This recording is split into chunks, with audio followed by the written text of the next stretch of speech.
All right, everyone. Looking forward to another good week of trading. If you weren't around trading with us on Friday, the market gapped up and then sold off. Look at this intraday start to the day on Friday. Went sideways for what, 20 minutes and then just straight down for about an hour. Anyway, and then a decent little bounce at the end. Does that portend what's coming this week? I have no idea, right? But as long as we do this, and let me put this up here, focus on the in-play stocks, right? Recent high flyers, recent high relative volume movers, and then watch for intraday setups, which is the summation of what that says right there. We'll be fine, right? The overall market doesn't dictate what we do, so keep that in mind. I got to give a hat tip to Gunil. Gunil, I don't know how to pronounce your name.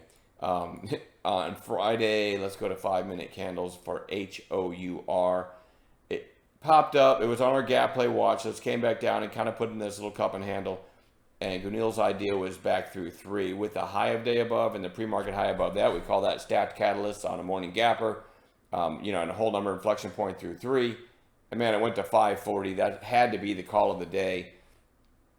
And one thing I mentioned during the day was IMVT. Start with the daily. So I had it on watch. Keep in mind, Friday's candle hadn't printed yet. I had it on watch because of the big pop, then the quiet inside day. And then in the morning, I pointed out that IMVT, yesterday's high was 1674, which is the day I'm hovering over here. Let's go to 5-minute candles to show you when I posted it. And then I pointed out that it topped at 1670.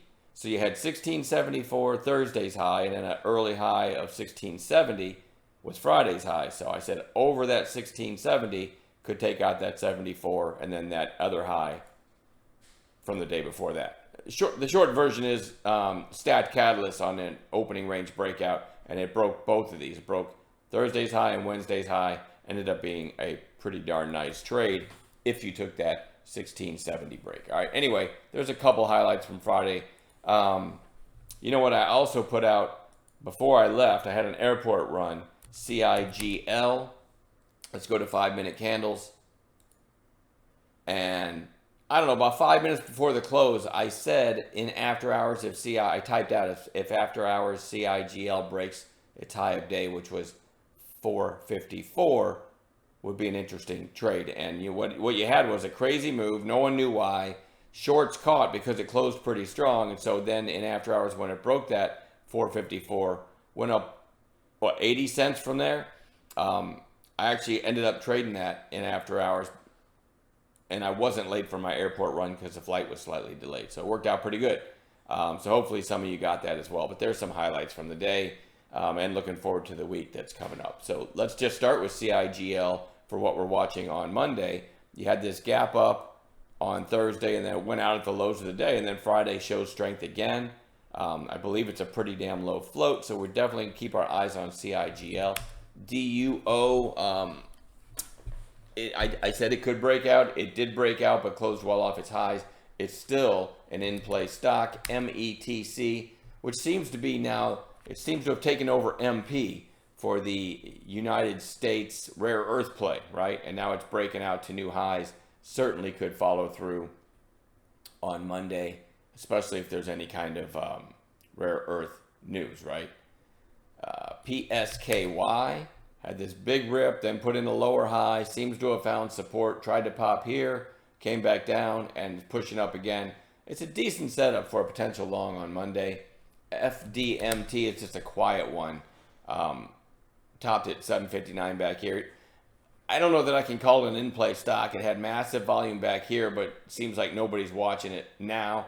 But over that area, I think if you go to the weekly chart, which I don't like to do, but look at that. It looks good on the weekly, right? This big volume and then sideways action. So we could be looking at another breakout on this one. But it feels like nobody's watching it, so it's a thin stock. Anyway, BLNE topped out back here in July at 288 and is starting to curl back up. So maybe over Friday's high, over 244, maybe we make a run at that 288, maybe break through it. Had some nice headlines lately. PTNM, I couldn't find anything about this one, but it had big volume here.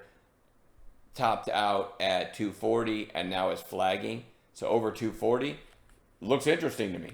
ALLR had this big pop related to ovarian cancer, I believe. Sold off and is working its way back up. So that one I'm putting on long watch. MOVE is just still going after this pop to 131 and then a secondary pop to 131. It's holding up okay. Not a great setup, but it's interesting to me. HOUR closed way off its highs on Friday, but with that kind of volume, over 200 million shares traded, goes on a chart.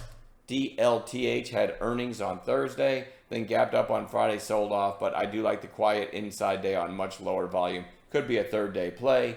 Rocket Mortgage, RKT, did break out on Friday and went out near the highs. Certainly worth watching. SINT gapped or popped up to 678 here. Looked like it was completely rolling over, and then you've got this kind of really bullish candle. So it deserves a spot on the watch list. And I'm going to put RR back on watch. Just another red day.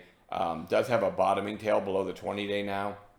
So I do like it as a potential bounce play. That's it for me. I'll see you guys in pre-market, and let's work together and build a list of gappers to add to this list. All right, enjoy the rest of your Sunday. We'll see you in chat.